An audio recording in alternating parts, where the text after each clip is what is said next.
Hello, everyone, and welcome to Culture of Gaming's Power Up Podcast, episode 116, being recorded live on May 9th, 2020. I'm your host, Taylor.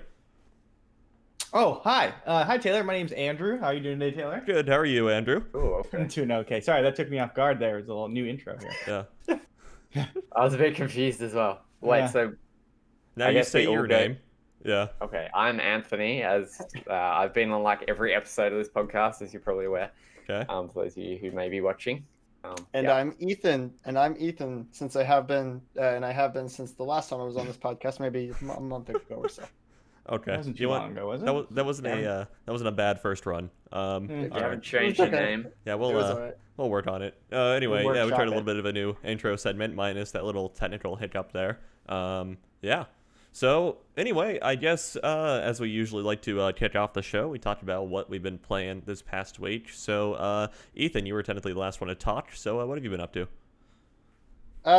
Shoot, what have I been up to? Oh yeah, I've been playing a lot of Sekiro recently. I was stuck on Junichiro for like months and months and months, but I finally pushed past him. Nice. You know, Junichiro. Say what? you can now beat the entire game if you beat Junichiro. Yeah. Hopefully, I'll be able to. Now that I have the momentum, I'll be able to push through to the end. So I'm looking forward to that. I've been continuing to play on my VR headset I got a little while ago. I got this like table tennis simulator that's surprisingly a Oh. lot of fun. Oh yeah, it's good. It's called Nice. Yeah, 11 table tennis. It's really simple. It's just table tennis, and you can play Yeah. online with other people. So it's a Interesting. good time. Yeah, a good time. Not being able to play table tennis with people in real life, good substitute, right? Have you checked Um, out Rec Room? I have not. No, that's free though. I should. Yeah. It's a I weird should. thing. I saw some stuff a long time ago, and it looks... Yeah, I saw some videos about it myself. I'll have to Yeah. give it a look and maybe see talk about it on the next podcast. But yes, aside from that, I finished Banjo Kazooie, Okay. which I know Ooh. is Anthony. You're a big fan of that game, right? Yes, I am. Yeah, I really like that game a lot. Mechanically, I think Mario game is a little bit better, but like thematically speaking, Banjo Kazooie, you can't beat it. It's a good time. I would- Okay. What was that? Music How's wise, Banjo? Oh. yeah. That was good. That was good. I'll work on it. Okay. Yep, there we go. We're good. Music wise, Banjo Kazooie and I would personally think Banjo Tooie has better music than Banjo Kazooie. Oh really? Yeah. Oh well, Much- that's Much better. That's music. exciting. I'll have to play Banjo Um, Tooie because I've been humming those songs from Why Banjo did you Kazooie just so much over start? the past week. They're so catchy. Okay. They're so delightful. I love them. So A wait, lot of which one came first? Was it DK64 or Banjo? Banjo, I don't I know. believe. Okay. Okay. Really? Huh? Curious. Okay. I believe so. Yeah. I don't know. Um, I'm just... Banjo Tooie is very more. It's kind of like bordering on an open world a bit. Yeah. Oh, And the interesting. gameplay is a lot slower. Yeah, I've always heard that the main complaint about that game is that it's too open, too sprawling, and- Yeah. and not nearly as It's- much stuff to do within it. I think it's similar to DK64, right? Like, Really? in the- Personally, I prefer Banjo Tooie, but whatever. I don't know. I haven't played it. That makes That- sense. Anthony, known DK64 I mean, it lover, makes also likes Banjo Tooie. True Wow. fact. Just really all the controversial 3D platformers. Just, I don't know. You like People like those games, but I'm pretty sure they're all bad. Anthony? How do you feel about ukulele, buddy? I have not played it, but apparently it's Oh, bad. okay. So. Oh, Hmm. apparently. Although the second one is really good, apparently, but it's back to like the whole 2D platforming kind of Yeah. thing. Oh, that's really? right. I didn't know that. Yeah. Hmm. Anyway, so I finished Banjo Kazooie. Before I did that, though, I beat the first Halo, and I'd never played Ooh, a yeah. Halo game before that. Nice. Okay, Boy, what? Actually, what's up? Yeah. What? How? Yeah. Don't you know this, Never. Taylor? Come on. How? Yeah, we talked about this a while ago. I Yeah, know, I've never played a. but- Well, I never grew up on Xbox. Fair I enough. probably won't. Yeah. Probably will continue not to own an Xbox for a while. Probably for the Um, best. We'll talk more about that later. So and then whenever they announced the Master Chief Collection for PC, I was pretty excited about it. So I got both Reach and One. I started playing Reach for a little bit, but I found a really good comparison for this online. Playing Halo Reach before Halo 1 is like watching Rogue One before Star Wars: A New Hope. It's like, yeah, technically it's a prequel, but at the same time you're missing out on a lot of the context of the universe and kind of the references from the first game. Yeah. So I wasn't really enjoying Reach a lot. Yeah. So instead I just skipped over to Halo 1 and I had a very good time with it. It's only the best way to do it. Is just like play the games in release order. Yeah, and that's what I was wanting to do. And I now think you could Halo probably get away by playing Halo 3 ODST in between Halo 2 and 3. That might make more sense. So Oh, really? Mm. yeah. I would play I don't know, is it ODST coming- after 3, to be honest. Oh, okay. Are they coming out with ODST after 3 for the Master Chief Collection? I don't know what the way to put it. On the Xbox One, the Master Chief Collection included ODST, and I'd say that it also included 4 as well. I'd say they're probably going to include 5 on it as well, maybe as like a port at the very end. That'd be nice. So, maybe. That'd be cool. It wouldn't be nice because Halo 5 sucks. Well, I know it sucks, but it'd be nice so that I could have the context of everything going into Halo 6. Because, like, I haven't played Halo since, like, Halo 4. So Halo 6 is like a... Or Halo Infinite, rather. Yeah. So it's like a prequel, though. Oh, it's is like it? a rerun of the whole thing. So okay, that's what it said it is. Because I know stuff is getting retconned. It's not a sequel to 5, put it that way. Okay. Hey, but this makes me immensely happy to say, now that I've finally played the original Halo, I can say this. Half-Life 1 is better than Halo 1, guys. I'm sorry. I don't... Oh, no way in hell. Yes. Yes, 100%. There are so many... Yeah. No. Every weapon in the original Half-Life is, like, ridiculously fun to use. There are a number of weapons in Halo 1 that, like, I always just did not enjoy. Platforming, though, is so bad in the end there. Oh, yeah. Well, okay. Yeah. I'm not going to defend the ending of Half-Life 1 for sure. Absolutely. Bad. So, to that, I would say play Black Mesa. I was going to say, Black Mesa should have improved the ending, right? Oh, yeah. 100%. Zen is one of the best parts of Black Mesa. But yeah, I'm not going to defend the ending of Half-Life 1. That said, the good majority of it better than Halo 1 for sure, easily, 100%. Okay. But that's just my opinion. Anyway, your opinion is wrong. You played the Master Chief Collection, right? Yeah, that's right. Yeah, on PC. Did you switch like back and forth? Can you switch back and forth on PC? You can. Yeah, I played the original graphics. I don't know. Nice, I like doing that a little bit better.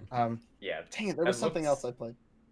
Funnily enough, Video Game Donkey actually pointed out like the difference between like the remastered graphics and the old graphics in Halo 1. Yeah. Old graphics look better. Like there's more definition. It's like new graphics look prettier. You know, that everything molds into the background a lot more. So yeah, the smoothing is like what messes it all up. You look at like the new Disney, like the Disney movies, like they remaster them. They look so much different. I was like looking at some stuff recently, and like how the smoothing of like all the like textures makes everything look just blander. Not as vibrant. Yeah, it's interesting. Yeah, it's like you see a lot of this with like older animation and older like games too. It's just like they to compensate for like, you know, animation quality and lack of computer assisted stuff at the time and everything, they were definitely a lot more broad with the color palette and overall kind of brighter. So you're kind of these like funky colors going on. But yeah. Actually, nice details from the original Halo. I saw this thing about the port of Halo 1 on PC. That's like the motion of projectiles runs at 30 FPS, and so it looks like pretty bad if you have like 140 hertz screen. So I do not. So okay. I don't think well, I do, which is why that's my concern. I would probably agree with that. Like some projectiles and stuff in Halo 1, like you just don't see them. Yeah, because in the game the frame rate can't keep up with it, so it's like it's there and then it's there and then it's there and then bang, you're dead or whatever. So it's not smooth at all. Anthony, it's funny you bring up that one quote from Donkey. I know the exact one you're talking about, and that's primarily the reason why I played with the original graphics on. Was because of that one quote from Donkey. So I just linked the video that pointed out the projectiles thing. Chat there. So if you're interested in what I'm talking about, go ahead and look at it. Oh, sweet. Yeah, I'll have to check that out. Anyway, that's pretty much all I've been up to video game wise. So. Okay. Andrew, how about yourself? You know, I haven't been playing anything new, really. Nothing crazy. Just still pushing through some Valorant, trying to play like maybe a couple matches every other night. I don't know if I'm getting better at that game. It's so hard to tell. Like, I'll just like get a bunch of kills one time, and then next time just do terrible. So I don't know. I guess that's how shooters are, though, right? What's the general consensus on Valorant so far? CS:GO is better. Yeah, is that what people are saying? I'm enjoying Valorant quite a bit. But yeah, maybe I'll. That's good to hear. Yeah, that's good. Yeah, that's good to hear. I think I don't know. There's something about it that I like. I just get killed. Like it's just frustrating when you get like one tapped. You're like, well, okay, that was annoying. Like, why did I just get killed in one shot? But welcome to every online shooter ever. I know, like that's that game, and like that's the CS:GO style, right? Like it's like you're just gonna get murdered real quick. Yeah. I think just like training my brain off of Call of Duty mode to like that mode is like It's a big jump. I think the issue is going to be with Valorant and CS:GO. Like, if Riot wants to push Valorant into esports, Oh yeah, we're gonna do that for sure. It's not going to go well, in my opinion, because people are just going to go to CS:GO or like play CS:GO. Well, I'm not sure. Like Riot can so CS:GO has never been all that successful in Asia, but like League of Legends obviously has true. been, and so it's like if anyone has the power to push something into the Asian market, it would definitely be Riot. Okay. Yeah. So Also like they're gonna put money behind it probably, like where CS:GO doesn't really have that. Or does it still? it kind of does. So it's like they're gonna put Riot will probably put more effective money into that esports scene as opposed to like Blizzard does with Overwatch. So Right. Yeah. I also saw some stuff about like a lot of Overwatch players are actually going to Valorant Yeah. because of the lack of support. Yeah. For yeah. The big thing that kind of Overwatch is kills dying. Valorant's like competitiveness compared to CS:GO is agent abilities. That's the thing. Yeah, I mean, they're trying to balance them, and I think they're pretty balanced right now. I couldn't say there's like one character who's like just ridiculous. There was a character who was ridiculous, but they Yeah. nerfed her pretty good. Okay. Yeah, she had like grenades. She was like just like the fragger character. Yeah. But they gave her like 2 like grenades that blew up into like smaller grenades, and she had 2 of them, so you could just spam like 2 in a row and like get real Wipe a lucky. team. Yeah, and just like wipe a bunch of people. But they nerfed her really hard. Like you get 1 grenade out, and it only resets when you get 2 kills. Oh, okay. So like it's like a pretty big nerf. But she's still viable. Like I was playing with her last night, and like just being able to like hold down corners with those grenades and all her other abilities. I don't know. I think the abilities are fun. They definitely add in like some like different strategies. Yeah. Like and like wild strategies too. Like you're like, I'm gonna get super aggressive, so I'm gonna like normally use this like wall and like stand on top of it and go up really high, and like hopefully they're not expecting me to do like that. So there's a lot of like weird strategies I think that will come up. Like obviously not from me, the professionals will come up with the good stuff. I refuse to download the game, so yeah, they actually did do a thing with the anti-cheat system recently. okay. It's still like you have to have it like install. It boots up at It's startup. It goes in at startup like in your computer, and like you can't like get rid of it. Sure. But it was like conflicting with a lot of like firewalls and stuff. But I think they've like fixed it Okay. to be a little less aggressive. But I don't know. I'm probably mining Bitcoin right now as we speak. So it's Nice. fine. How much have you made? You have to ask Riot. Yeah. I mean, so I've watched quite a bit with like of like a couple of streamers playing Valorant, and also some esports people who have come from like Overwatch to Valorant and CS:GO to Valorant as well. And like I was watching something last night with, I think there were like 8 esports people, and they were all from like CS:GO, and there was like 8 from Overwatch. A couple of them preferred Valorant, but most of them said that CS:GO is better, and they would prefer to stick with CS:GO and whatever. So I don't think you're probably going to see CS:GO players coming over to Valorant, but you may probably see the switch from Overwatch to Valorant. I'd say because Overwatch is just plain dying at this point.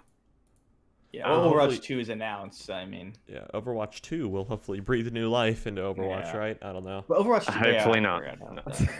I mean, Valorant's in beta, so we'll see what changes, what doesn't change, So I'm enjoying it. Exactly.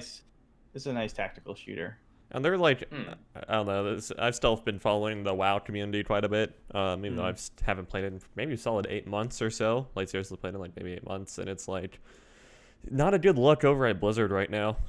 No, really isn't. Yeah. Anyway. But that's it. That Call of Duty. I did my first like tabletop kind of RPG. How'd that go? It went well.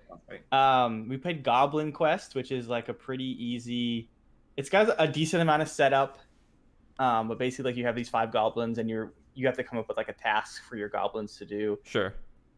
We decided on like we had to like make protein bars or something like that could like take over the world somehow, like people would eat them and it'd give us mind control. I think that was like our goal. That's fun. Yeah, it was pretty fun. We ended up like just being silly. It's a really silly game. Guy Fieri was involved. It was fantastic. That's incredible. Yeah, so it was a fun Okay. time. It took like 4 hours, but I wasn't ready for that quite. Okay. Sure. So, but I guess that's short. That's a pretty short campaign, I suppose. Yeah. And played But it some was D&D really with some friends later after the Yeah. podcast.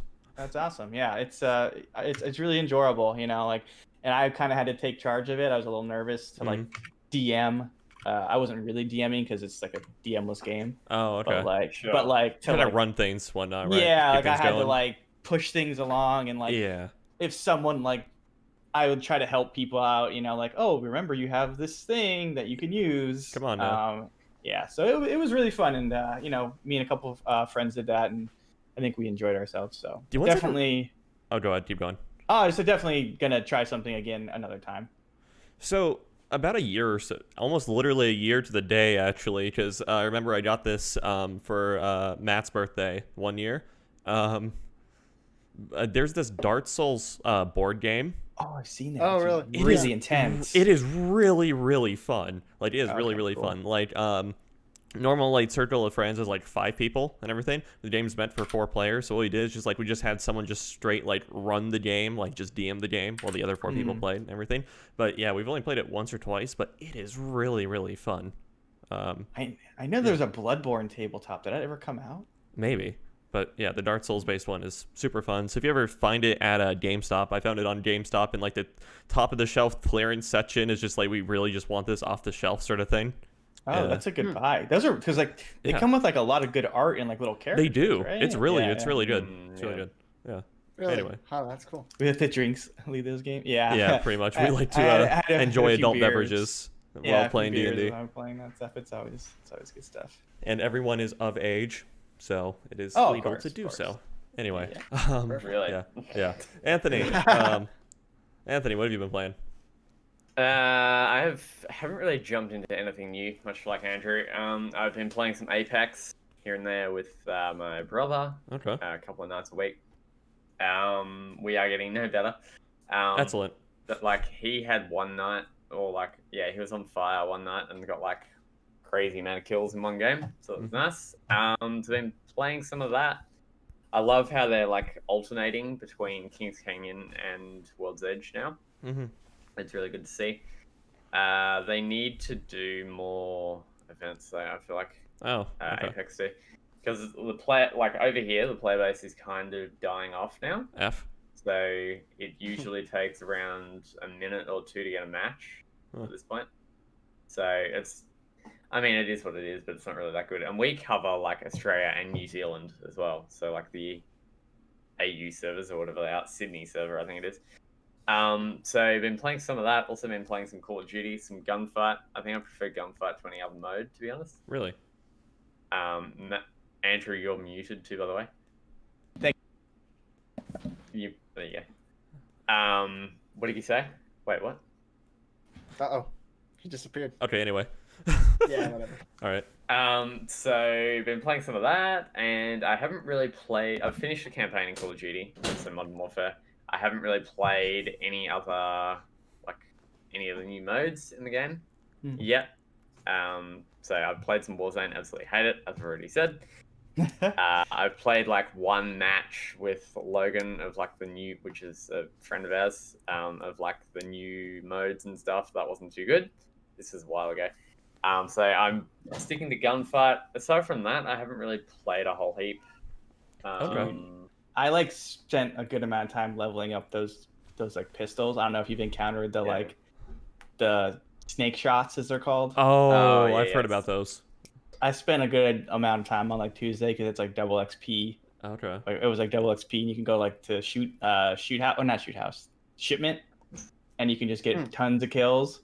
And I leveled up to get the snake shots, and then the next day they got nerfed. Nice. So I was like, You really love to Yeah. see it, right? Yeah. of course, Yeah. like whatever. They're still kind of fun to play with. But yeah, I don't know. It was pretty funny that I like spent, I don't know, at least a couple hours like doing that to get it all set up, and then whatever. It's fun. I don't know. I enjoyed my time with it, so it's not like it's the biggest of deal. That's good. Fair enough. Yeah. Oh, but I was gonna mention Anthony. Sorry, I had someone come in the room. I turned off the camera for a second. That I don't know if Anthony saw the new trailer for Apex and like the new events that are going to be coming. I was gonna ask him about that. Yeah. Because he mentioned new events, but they look like they're coming out with a lot of cool stuff. Yeah, season 5 is pretty close, right? It's the 12th. It's like next week sometime. oh, I okay, think. cool. Maybe like Tuesday then, if it's. I think it's Tuesday next week. Okay. Which is the 12th, I believe. So. Yeah, fun. Well, this would be Anthony's time to continue, but he's currently gone. I guess we'll get back to him. I haven't played COD since I got back from my parents' house. Yeah. All right. Anthony, we were going to bring up the point that, did you see like the trailer for season 5 in Apex or whatever? Where it's just like, Yes, looks I like there's a did. lot more events going. Yeah, that's really what they need, to be honest. They got a new character as well coming, which is Loba, I think it is. Yeah. That's how you pronounce it. And she's related She to looks like kinda Wraith cool. too, or not Wraith. What's it? Revenant person. Revenant, yeah. Yeah. Sure. Is like in the cinematic for Revenant, it's like he killed her parents or whatever. Yeah. Sure. Interesting. But like, yeah, it looks cool. They're doing like these like treasure drops and all this weird stuff. Like they're getting real, like kind of weird with their game. Not like as weird as like Fortnite, but like they're adding a bunch of stuff. Like I think there's PvE. I want to say. Okay. Like you can fight off like these like monster looking things. we did that. Oh yeah, so there's an area on World's Edge that you jump through like an eagle's mouth or whatever it is. You go into like an arena and you fight off like zombies. I guess. Oh, that's interesting. Cool. And you get like there's like 4. It's only quick, but it's like there's 4 rounds, and obviously it's in a team environment. And like you don't get shields, but you get better weapons and like upgrades for your weapons. That's in the game right now. Yeah, it's in the game right now. Oh, that's cool. I didn't know that. Yeah. But this one was like there's like a whole separate mode where you can like go in solo. It's like a treasure hunt kind of thing, and like after you collect like treasures in the game in like the like matchmaking games, you can like do one of these runs with your friends or by yourself, I guess. So Sure. but it's cool. Yeah, I might get back into that. I don't know. I always jump in when the new season starts. We'll see if I stick around. Okay. It doesn't seem like that long ago that Revenant came out. Like season 4 feels really short. I don't know. Well, Not really. I don't remember when he came out, honestly. Oh, okay. But I feel like this whole quarantine has just skewed my brain on what time What is. is time? Yeah. Yes. Time doesn't exist So, anymore. Yes. Okay. Yeah, the only reason I know what day it is, it's like we're podcasting, or because of my job, we have like certain things we do on Monday through Friday. So Got it. I'm like, oh, it's Tuesday, so that means like trivia. Okay, got it. All right, we're good. Like, so, yeah. Okay. Anything else been up to, Anthony? Not really. No, that's kind of it. Did want to say there was one mode that they had which was kind of cool, which was like in Apex, of course. So everybody jumps in with a blue shield, Yeah. and you have I think everybody gets a random gun as well, and that's the only gun you've got for the whole game. Oh, that's kind of cool. That's Okay. it. And I think it's like unlimited ammo as well. So That would suck though. If That you would got, either like, go really, really well or really, really bad. really, really, exactly. Yeah. Yeah. I guess that's kind of fun though if you just like wreck with somebody with a what's that called? The Mozambique. Thank you. Yeah. Yeah. All right. Well, this past week for me, I have not jumped into Modern Warfare again since I've gotten back. Maybe I will, one of these days. I've been, going to start like a Soulsborne marathon probably here in go. wake My of what man. happened on Thursday, because I created a new Dark Souls 1 Taylor, what character happened? last night. Taylor, We'll tell get me to it. what We'll get to it later. And so yeah, but due to certain circumstances that occurred, started a new Dark Souls 1 character. I didn't play a whole lot last night because I was super duper tired. So yeah, I just kind of made it to Firelink, and I was like, you know what, calling it a night there. Yeah, so that's Side note, Undead Asylum in Dark Souls 1 is like one of the best tutorial sections in like any video game. I really 100%. like it. Oh, it's great. It's Not even great. close. Been playing a bit of Rainbow Six, still a pretty fun game. Been playing a bit of Counter-Strike, obviously still a fun game and everything.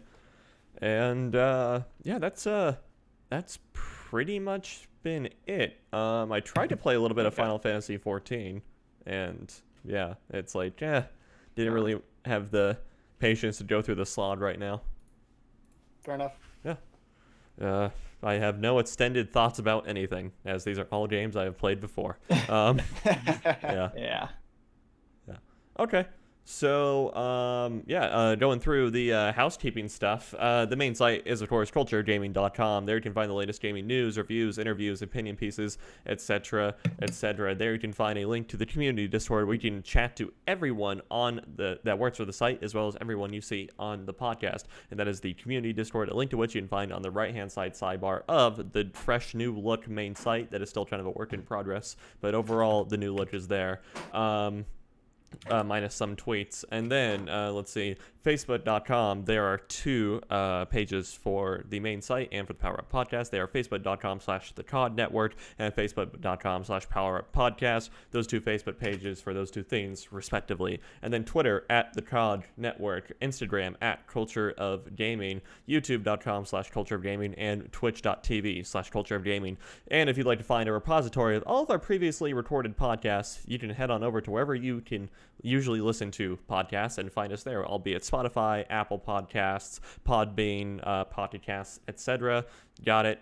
We're there. And if you want to watch us on the podcast, then the repository is up on the YouTube channel as well, with video included. So, moving right along into the news segment, 1 or 2 weeks ago, we talked about Mick Gordon and id Software and kind of their little falling out. Well, that story has developed since we recorded it and everything. And Marty at ID, he's the executive producer of Doom Eternal over at id Software, made this massive Reddit post entitled "A Doom Eternal OST Open Letter."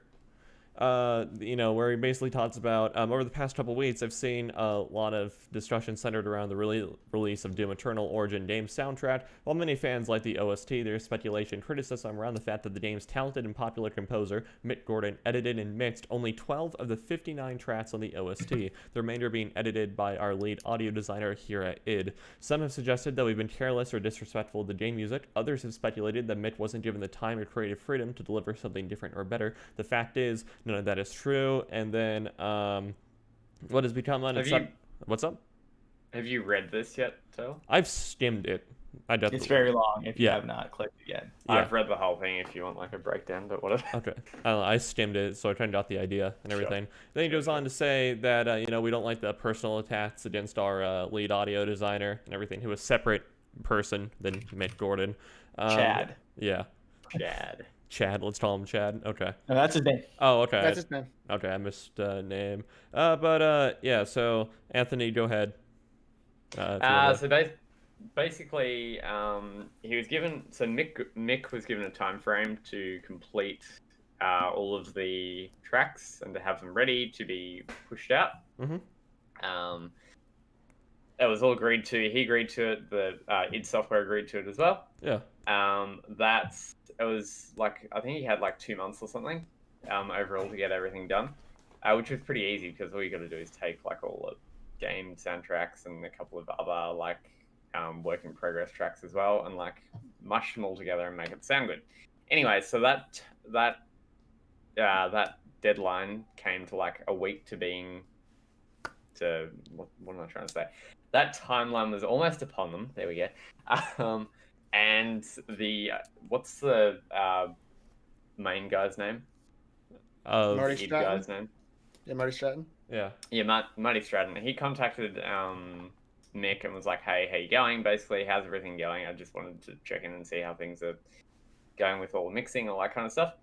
And Mick was basically like, "There's too much work. I'm going to need an extension to have everything done."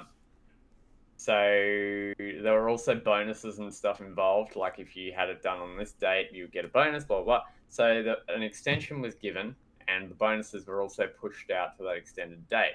That date came along and I think Marty Stratton also got the Chad guy to like make up his own stuff as well, just in case things didn't go to plan. Yeah. So anyway, that date came up and Marty contacted him again and was like, how's it going now? So Mick was basically like, I'm only going to have 12 tracks done. He agreed to do 30. I'm only going to have 12 done, or over 30, sorry. I'm only going to have 12 done if Chad can send me his stuff. I can mix them all together and have it done. Okay. So basically, end of the story was Mick did 12 tracks, I believe, or maybe even less than that. Yeah. And the rest was done by Chad from id Software. So that's why it sounded bad. Then once there was like the whole backlash happened and everyone was like, why does this sound like garbage? Blah, blah, blah. Mick was basically like, this is the end of the relationship between me and id Software, blah, blah. He was kind of like skirting the issue, but he hinted that I don't want to work with them anymore. Marty Stratton had no idea about any of this. Mm-hmm. He contacted Mick and was like, hey, what's to go with these comments, basically? What's going on? And anyway, Mick went through some issues that he'd been having with id and some of the issues that, like, he didn't want to work with id anymore, it sounded like. So the relationship has been split up now. Hopefully there is room for something to be worked out, but it sounds like Mick Gordon doesn't want to work with id Software anymore. Okay. If I've missed anything, someone feel free to jump in and say whatever. I think Ethan, you read it as well, didn't you? Yeah, I did. Yeah. I think it's interesting. One of the top comments I saw on this Reddit post, I think, is very indicative of a lot of these kind of issues that we see on the internet. Is when X person accuses Y person of some sort of responsibility, everyone outrages on the internet. Then Y person comes out with a long letter explaining why X person was wrong. Rinse and repeat. Yeah, pretty This much. just happened. Yeah. Formulaic internet argument right now, right? Yeah. Mm-hmm, that's right. So that's basically what this is. So yeah, Mick Gordon isn't working on it anymore, which kind of stinks because he's a really, really great composer, and yeah, all the stuff for Doom and Doom Eternal are great. I'm assuming they'll find somebody just as worthy though. Okay. Yeah, so I mean, this is definitely id side of the story that was missing the last time that we talked about this and everything. So what overall sense do you kind of get from the issue here? Like, what was the real issue at hand as to why it didn't happen? It seems to me like Mick Gordon is what's the best way to put it? He chickened maybe out, a little, no, not really.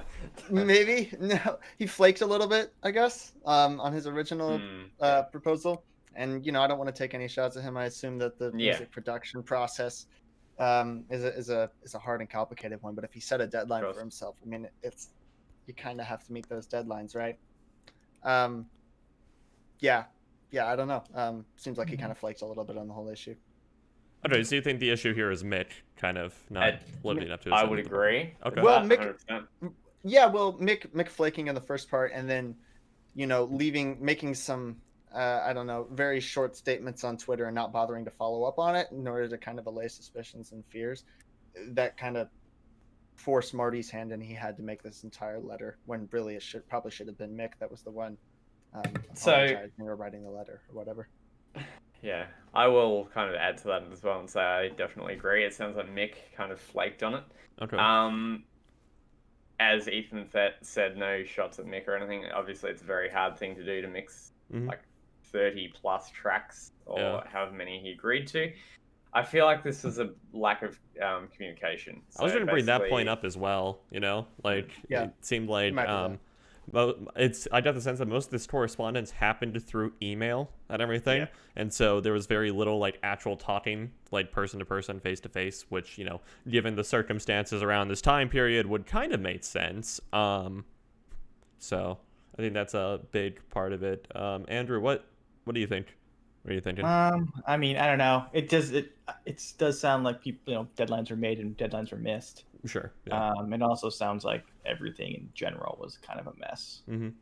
Yeah. So it seems like they everybody, I think, needed to be a little bit more organized, I guess maybe is the right word for it. I don't actually know, but it seems. Yeah, I don't know, because clearly if they gave him a deadline, he doesn't hit the deadline. Yeah. That's kind of on him, right? But like, who knows? Like, why he didn't hit those deadlines? Was that because of he didn't have certain things, or what? Right. We don't actually know. It is weird that they went out and made this statement, though. Yeah. So I think the thing was Marty tried his best. It sounds like he tried to be reasonable. He tried to give an extension. He tried to say, "Hey, look, we need this done." Also, this is a very important point as well. The problem is, as well, with the mixing and like getting the very special edition of the soundtrack or whatever it was called out, if there is a delay, if it's delayed by a certain amount, that actually breaks a law, and people are entitled to request refunds Right, which is for why that edition of the game. Because That's why they had that. Yeah, okay. Precisely. That's why they had to get it out and done by a certain amount of time. Marty does say that in the Reddit thread. So I feel like this is... Obviously, we don't know the whole cut and dry picture. Mick might have been having issues with id for quite some time. We don't know. But to me, it sounds like a Mick issue, to be honest. Mick just didn't communicate what was going on. And bang, you've got an issue. And then obviously id Software don't want people requesting refunds and having issues. And right. So, yeah, it just sounds not like a bad thing all around. Yeah. I don't understand why this seemed to have happened so late in the Doom Eternal cycle, you know? Like, why was this almost seemed like one of the very last things that they ended up tackling, you know? That's a good point. Yeah, like, why so close to release? Are they just now figuring out the mixing to include with the collector's edition soundtrack, you know? That's true. I guess the only thing we can hope is that they'll learn their lesson and get it done a little earlier in the process with whatever composer that they hire from here on out. Here's to hoping. Yeah, exactly. Yeah. Here's hoping Mick lands on his feet, starts a new. I think he'll do just fine. But I'm excited to see what he composes next anyway. Right. Yeah. Interesting. Kind of interesting to see where the next Doom game soundtrack will go to. Like who they'll bring into that, you know. Yeah, I'm curious for that. I mean, did also kind of soft confirm there's going to be another Doom game, right? Like, right. I mean, no. So they soft confirmed that there's going to be DLC for Doom Eternal. Oh, okay.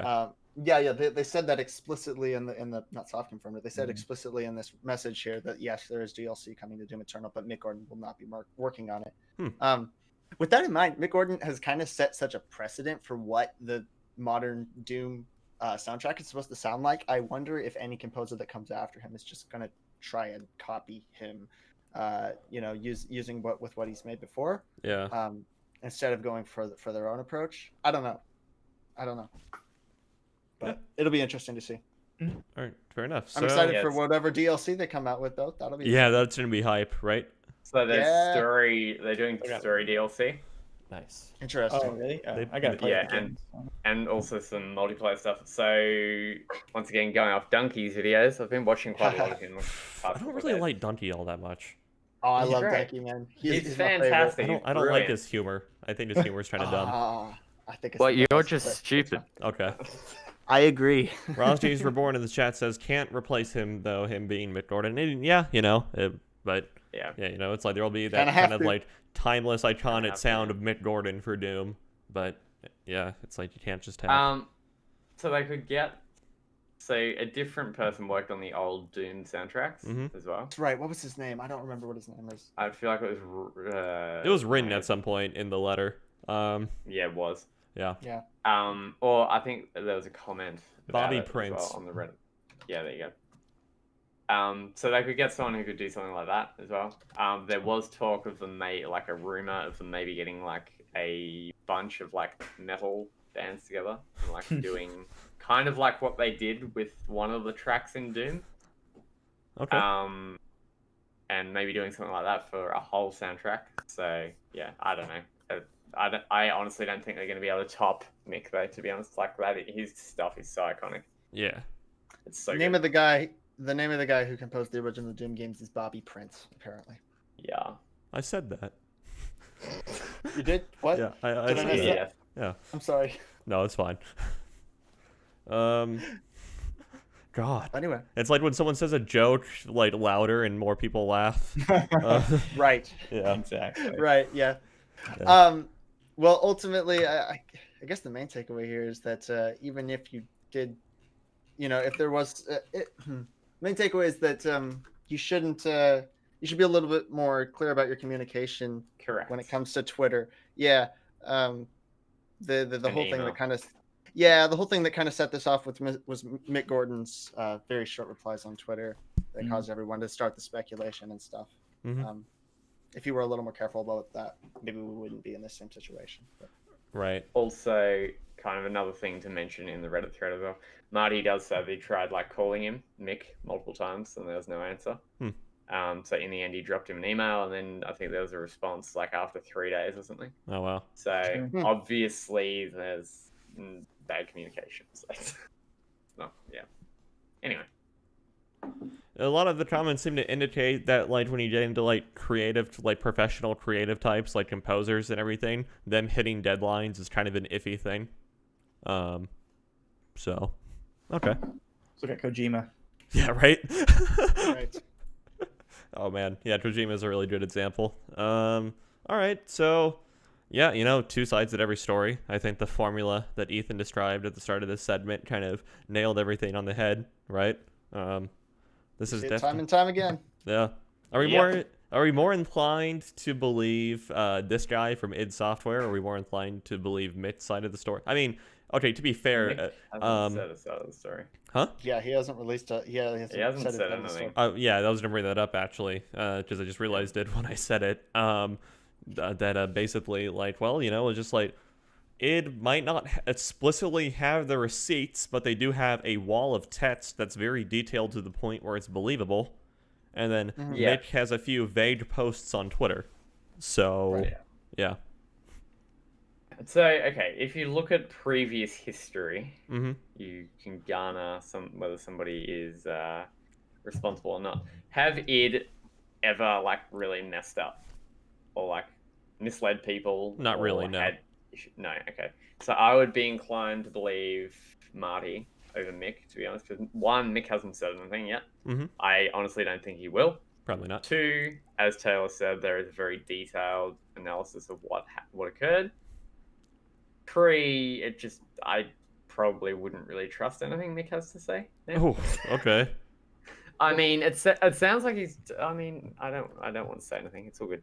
I don't know. I It's- just like before passing further judgment on the situation, I'd like to see if Mick ever comes out with as long of a Yeah. post, like it's like maybe I don't want to say debunking the letter, but you know, kind of like arguing each point of the letter made. I think that would be the next step. But Anthony, as you said, I doubt that'll happen. To be quite honest, you know, I think this kind of thing is about to be done with.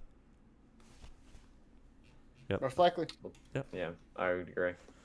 All right, so moving right along, we have yet another follow-up news story / like more developed like piece that from what we covered last week. And before I go any further, this will be an entirely spoiler-free podcast. So if you're concerned about a certain game's spoilers, then don't worry about it. We will not say any of the spoilers.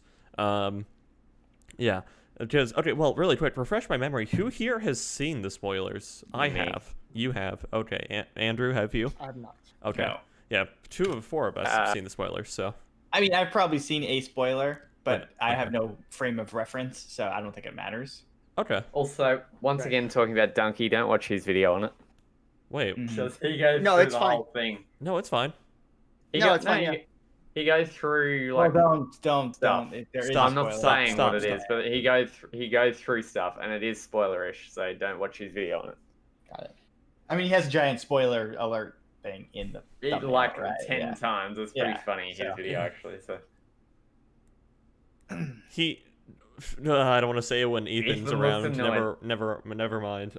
Yeah, Yeah. we don't need to go into detail, but Yeah, okay. Fair Anyway. enough.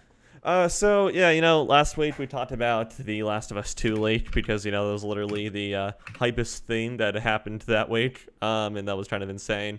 But now, well, we're getting some more details, and you know, last week it was reported that it was a very disgruntled contractor employee who was working for Naughty Dog at the time who decided to leak it because of just how garbage the work conditions supposedly were and everything. But now, as it's developed, they're saying it looks like Sony and Naughty Dog are changing the tune that apparently the footage got hacked from storage servers at Naughty Dog. Yeah. So first bit of this is coming from Shy Guy on Twitter, who says, after talking to 2 people with direct knowledge of how The Last of Us 2 leaked, as well as some Naughty Dog employees, I have a good idea of what happened. Short version, hackers found a security vulnerability in a patch for an older indie game and Naughty Dog game, and used it get access to Naughty Dog servers. I think the footage that leaked is from devs playing an early build, because Schreier goes on to say that he hasn't watched it. Most importantly, rumors of this being an act of protest by a contractor whose pay was robbed are not true, and Naughty Dog actually extended pay and healthcare benefits for contractors due to COVID. And then, That's good. yeah. And so he said that, and then Polygon is saying Sony says it knows who leaked The Last of Us Part 2. That's their headline, and they say in late April, Naughty Dog suffered an enormous leak that, among other things, seemed to spoil the ending of The Last of Us Part 2. One of the leading rumors at the time was that the source of the leak was a disgruntled Naughty Dog employee, but Sony has officially squashed that unfounded myth now. A Sony representative tells Polygon that it has identified the leakers, and that although the company can't share additional details at this time, which probably means there's an ongoing legal investigation, it has determined that the source of the leak had no affiliation with either Naughty Dog or the studio's parent company, SIE. The statement is, SIE has identified the primary individual responsible for the unauthorized release of The Last of Us 2 assets. They're not affiliated with Naughty Dog or SIE. We are unable to comment further because the information is subject to an ongoing... Oh, I was right. Okay. We're looking forward to when The Last of Us Part 2 will be in your hands and can't wait for you to enjoy the full experience on June 19th. The leak, which appeared on YouTube before spreading to other social media sites, including a level list and footage that appeared to be from an internal build. Between that and knowledge of the studio's history with crunch, many believe that the leak was likely in retaliation to Naughty Dog, that there was no actual evidence that supported this claim. So here we are. It got hacked. Got breached. Whoops. Whoops. Yeah. If they truly did find them, then that guy has a big old fine to pay. That guy's screwed, Lamau. Yeah, a little screwed. Yeah. A little screwed. For a little sure. bit. Just What kind of just What kind of tiny bit. person would do that? What kind of person would do that? You know what I'm saying? I mean, there's a whole, like we talked about leak culture. There's that whole like people love doing that stuff. Yeah. Roundtrees yeah. Reborn in the chat says, this sounds a lot like something that someone who's trying to cover their back would say. Yeah, you know, that's the point I was trying to bring up. Do we believe the leaker, or do we believe Sony and Naughty Dog when they say, oh, it wasn't someone internal, it was a hacker? Or do we think, oh, it truly was a disgruntled employee? I will say that I'm a little bit more inclined to believe Sony and Naughty Dog on this one being a hacker, just because we would have probably heard about a legal investigation into like not paying people at this point with Naughty Dog. So anyway, Yeah. I mean, I don't know. So according to the, I'm not obviously not going to go over any spoilers or anything like that, so don't worry. But with the manner of like how the leaks are and like what is involved in the game, I would say I less believe that this was a hacking and more believe that Naughty Dog / SIE is to blame. really, how so? Because I feel like people are going to be disappointed with the game, to be honest. So Okay. I want to say that they're going, I don't know, like I feel like it was an internal thing. So yes, obviously it's a leak, and yes, you know, Naughty Dog hasn't done it on purpose. But I feel like it could be like mismanaged as well, like a mismanagement issue. And like the intern has gone in and stuffed something. Nice. So because I don't like Naughty Dog anymore, to be honest. Fair After enough. this, like they've made great stuff, but Yeah. So Yikes. I kind of think that it's probably on them, to be honest. So I heard that it was probably hacked because they used like Amazon servers or something like I'm not sure what their servers are called, but Amazon has web servers, so yeah. So let's see, it got leaked like through their server, I guess, through somehow they got access to the development server. yeah, there was like a and vulnerability they found in like Uncharted or something. And that had happened previously, like for Uncharted 4, from Uncharted 3. So like there is like some I guess history, it would be a good word for it. Like there's some like There's a precedent for it. that it seems like it's happened before, but not obviously to this extent. Okay. So I mean, I don't know. So It makes more sense to me that someone would hack and do that. Like what? Even if you were a disgruntled employee, like leaking the game is like, You screw pretty- yourself over as well as your employees. Yeah, like you you're screw your not entire coworkers. career over too. Right. right. Yeah. Yeah, you're Yeah. not gaining anything out of it. Yeah. Besides, I guess like chaos. I guess is if that's what you want. But yeah, you're just not gonna get. That's right. More and more- Okay. More and more, it's seeming like the entire rumor that a disgruntled employee was the one who linked it was born out of a sense of, I don't know, justice, I suppose. I think so. Yeah. Just people wanting to see Naughty Dog. get their own. Want that to be true. Yeah. Because it was like Right. it was like the perfect follow up to the big Shy Guy piece that he wrote about the crunch at Naughty Dog. Ethan, I think Yep. you were on the podcast when we talked about that. Maybe I was. Yeah, I Yeah. read the article. I already Okay. read this. But yeah, It was a long, in-depth piece, much like a lot of other of Jason Schreier's pieces. Mhm. Yeah, Yeah. just going into how it is that Naughty Dog doesn't force employees to stay after hours, but it's very, very Implied, Encouraged, right? yeah. Yeah, as is the case with most places. Yeah. Mhm. Yeah. Mhm. Yeah, yeah. It's like we So- legally can't hold you to it, but we're going to completely ostracize you if you don't. So Or Right. judge you, right? Yeah. yeah, Big Yeah, topic maybe of try it. conversation now. yeah. But, yeah. Yeah. I mean, Seeming we like got a- it.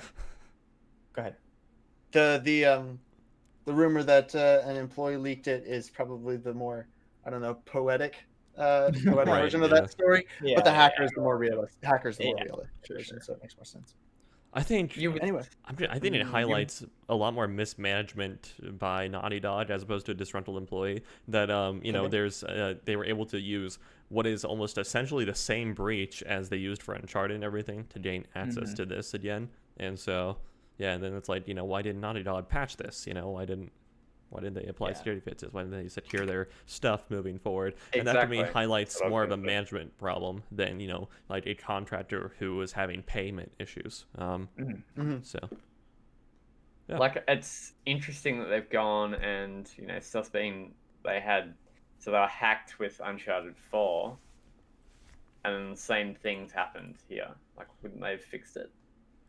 I think. Well, first of all, I want to say I think it's Uncharted 4. I'm not sure. But yeah, apparently they fixed it. I'm reading a Games Radar article, and they're talking. Yeah, see, I don't believe that. Hmm. I reckon they would have It's- fixed it first, and then somewhat the interns leaked stuff. Okay. All right. Fair enough. I'm gonna go out on a limb and say that. I'm Okay. probably completely incorrect, but whatever. Oh well. Well, the story is developed further. We will see where it takes us Exactly. more. So, yeah. Once again, we will probably talk about any further developments on the podcast. Again, this is yet another story. Our next story is something that is related to something else that we covered not so long ago.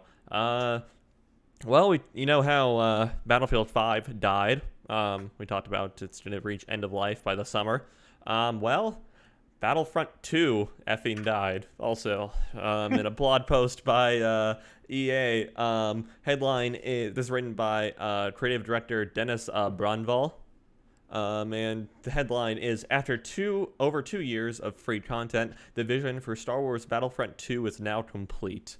Wow, that's a way of phrasing things. The vision has been achieved. Okay. Says, hello there, this is Dennis from Star Wars Battlefront 2 team. For more than 2 years, team has deployed 25 free content updates. Today we're bringing you the details on what's coming to Star Wars Battlefront 2. And basically the next thing coming up is going to be like this big Scarif map and everything. And that's going to come out, or that's already out rather, sorry. That's April 29th. Yeah, on April 29th, we're bringing the Age of Rebellion to Supremacy and Instant Action. So Scarif is the map from like the Road One place that the movie ends at. Sure. Yeah, and basically, he says, "I'm really proud of what we've accomplished." This is all a very roundabout way of saying it's done. No more content updates. Scarif was the last one. So yeah. So wait a minute, if they're fighting on the Scarif map, wouldn't everyone just blow up at the end of every match? I mean, Probably, I think that's probably how it should go. I don't know. GTA 5 is still receiving new content, which is strange because Red Dead 2 online exists anyway. Yeah. Yeah, fair enough. I mean, I think it's surprising that considered the bumpy launch that Battlefront 2 had back, 2017. Yeah. I think it's insane that it's managed to kind of struggle along for this long. True. What I've heard, it's actually supposed to be decent now. Yeah. Mm-hmm. It seemed I to don't have know much, clawed its way back into relevancy. which is impressive in its own right. So yeah, the fact that it made it this long and that it's supposed to be pretty decent, good on EA at least for clawing its way back.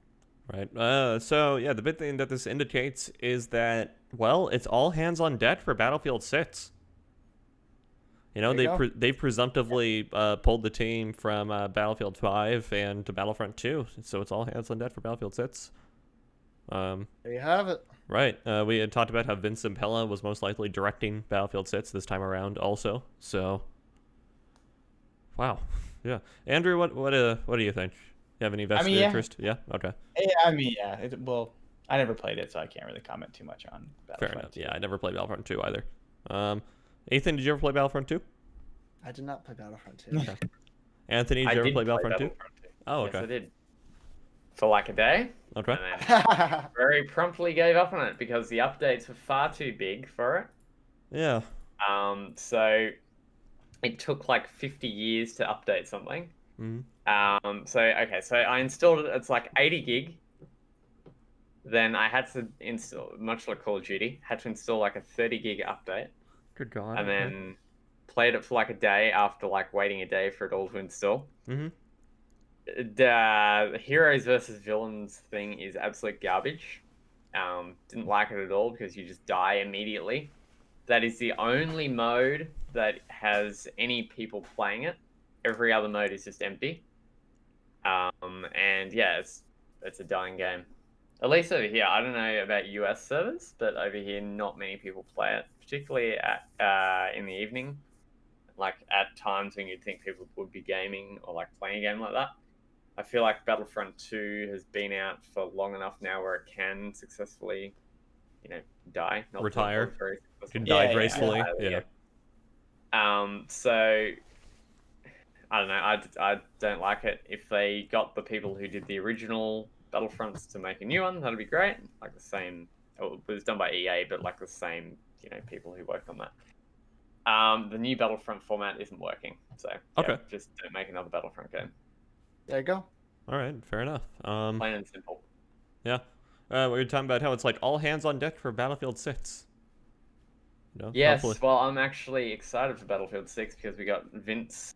Yeah, Daddy Vince. Daddy Vince Zampella, I think his last name is. Yeah. I'm keen for it because he knows what he's doing. So right. Yeah. That's gonna be great. Dice is gonna get it back on track, which is good.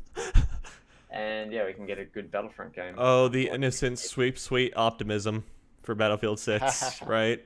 Oh man. Hey, it'll be good. Shut up. Yeah. All right. Well, I guess that's all there is to say about that. Battlefront 2 effing dies, just like Battlefield 5 effing dies. I'm annoyed that I get that reference. Okay. Okay. I will say, yeah. One cool thing that I recognize from all this is that Mr. Dennis from the Star Wars Battlefront 2 team here starts his letter with "Hello there." I thought you were talking about me then, because I'm Dennis. So what do you mean? Other Dennis, not you, Dennis. Ron Dennis. Wrong Dennis. The day I refer to you by your last name is the day. I don't know. I think I've ever called you by your last name before. So you haven't. Anyway. Okay. All right. So, I guess moving right along, unless there's anything else we can say. I don't know. News is kind of weird this week. Like, yes, there's a lot, but at the same time, some of the stuff is just trying to cut and dry, So, but Sure. Things are slowly ramping up again, just like, things are trying to reopen again. Yeah, fair enough. Yeah. So it's no secret that Japanese tech companies are very, very secretive of their intellectual property. This has very much to do with the lackluster Japanese copyright laws in the 80s when they were having their big electronics manufacturing boom. So they're very, very secretive of their intellectual property. So if you're a Japanese company, by far the worst thing that can happen to you in your mind is a leak of the intellectual property. And, well, that's evidently what happened to Nintendo. This was a quote, massive Nintendo leak, which reportedly included Wii source code, developer materials, and N64 test ROMs. This was written by Ethan Gotch over at Kotaku, and he says, what appears to be an unprecedented trove of information related to several past Nintendo consoles was leaked to the internet starting last Friday. Many of the thousands of leaked files concern Nintendo's 2006 Wii console, including detailed design documents and even seemingly its source code. Such information would be of great interest to emulation enthusiasts, data miners, and anyone curious about the Japanese gaming giant's notorious secretive past. So if you're wondering, reading this and wondering, wait, don't emulators use source code and everything? No, emulators are basically like they're basically custom code that try to mimic or emulate the BIOS of whatever platform as much as possible to to get the games running on them. So, but they aren't perfect, which is why emulators to be prone to crashes and whatnot. And anyway, links to some of the files were posted on the internet forum 4chan, because, that is the premier place to leak things. So if you ever want to leak something, you obviously want to go to the 4chan. It is unclear who is a real quality place. Yeah, it is unclear who is responsible for linking them or the original source, but they appear to include the Wii source code and detailed schematics for its hardware, as well as hardware test demos for 1996's Nintendo 64 console, and information about the internal workings of the company's 2001 GameCube platform. And this guy on Reset Era said that the craziest thing in this leak is the datasheets, block diagram, and Verilog files for every component. So Verilog is basically, it's basically this, I don't call it performance necessarily, but it's basically, it's a very detailed readout of how the circuits and everything work, of how the hardware works. And so by having these Verilog files, it's very easy to reverse engineer precisely how something works, because all you have to do is simulate the hardware and get it to match Verilog files. And there are programs out there that will do, oh, based on this, I think with this input, it will output this, and they can get it matching, etc., etc. So yeah, you can get a better idea how things work. And while the technical details contained in the leak, hi Andrew, contained in the leak shed light on many specifics of how the Wii hardware and software operate, anyone using it to design and build Wii retro consoles or emulators of their own would likely soon find themselves a target of Nintendo's legal department. This is entirely why the gray legal space, this is off the article now, this is me saying this is entirely why the gray legal space of emulators exists, because emulators don't exactly copy the source code or the precise code of like the Wii or the GameCube or whatever. They are made to try and simulate the code as best as possible. So, which is why they kind of fall into this gray legal area. If someone were to make like a perfect Wii emulator based off this, it would be DMCA takedown by Nintendo pretty quickly, and even there is a strong chance of a lawsuit based on that. So, yeah. How does yeah, it's all good. Doesn't know. Well, I saw a post from one of the creators of Dolphin, the popular GameCube emulator, on Twitter, who was saying that he's not even able to look at the source code, because if he uses the information from it, then he would be able to incorporate that into his own own programming, and Nintendo would be able to take him down like that. Yeah. So yeah, really, it's kind of just not a great thing to even take a look at this stuff. No, it's not. This stuff is like super, like we've talked about, we've kind of toyed around with the legal ideas of emulators, but I mean, this one is just straight up illegal, like this is just straight up illegal. Yeah, right. And I just kind of continuing this story is there is a PC port made of Mario 64. And so, yeah, based on this source code and everything, they finally are able to get like a solid DirectX 12 based port, run Mario 64 natively on PC, far higher resolutions than the original, native 4K, ultra widescreen mode. What's up, Ethan? So what's interesting about this is that this is completely separate of the Wii GameCube source code leak. Like, this was reverse engineered. Oh, is it? Okay. Oh yeah. It was weird actually, because it was strange timing that these both happened within close proximity of each other, because they're totally separate. Okay. All right, so never mind, forget that part, but the story here is that the Super Mario 64 PC port was DMCA'd takedown by Nintendo. Right. Nice. Yeah, even like the videos that you could find online of it, they wouldn't use any sort of footage, because Nintendo would have been able to, legally take them down for that. Sure. Yeah, great time to be leaking or otherwise recreating Nintendo stuff. Yeah.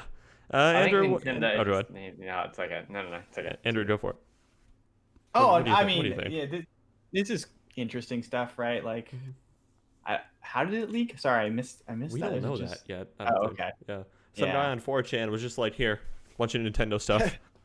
I mean, it's interesting, I guess. Yeah. I don't know if this will necessarily. How would they know if they had the source code? If so, like if an emulator was built off of it, couldn't they just look at that code? What? I'm sorry. What do you mean? Like if I was trying to build an emulator and I used their source code for a little bit of it. It would be so it's like because like you should download the emulator. So it's like most emulators are open source and everything, Right. and so you could readily view the emulator source code. Got And it. there's a bit of it that's like directly copied from Nintendo's. If you're Nintendo, that's direct infringement on your intellectual property, and that's legal grounds for a takedown. Got it. Yeah. Which is why the Dolphin, Ethan was talking about how the Dolphin creator guy was like, yep, I can't even look at it because I don't want to accidentally use some of it in the code. Right. So, Or like, oh yeah, or if he came to like a conclusion on his own, like separately. mhm. Yeah, right. Yeah.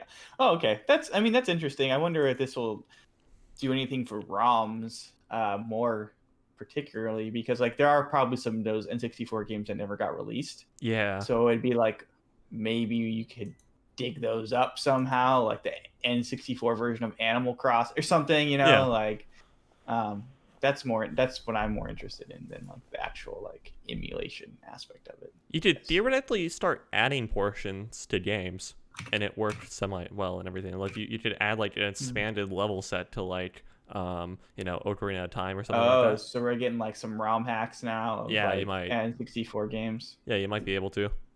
Interesting. Yeah.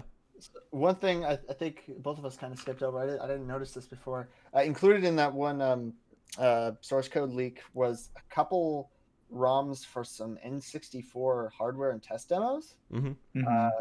Yeah. So that's interesting. One of them was called Mirror House Cornflakes. Shows a polygonal character navigating a maze. That's pretty funny to me. So I wonder if eventually we'll get some stories around like early N64 games that never came to be. Yeah. That would have been. StarCraft really Ghost will live on. That didn't that like a lot of that came out recently, right? Yeah. I think we even talked about it too. It's like how it's like the alpha version of the game leaked or whatever. Yeah. It was very unfinished. Okay. Ha. Yeah. There you have it. Oh yeah. Oh, there could be like there's a Metroid 64 game. Oh man, yeah.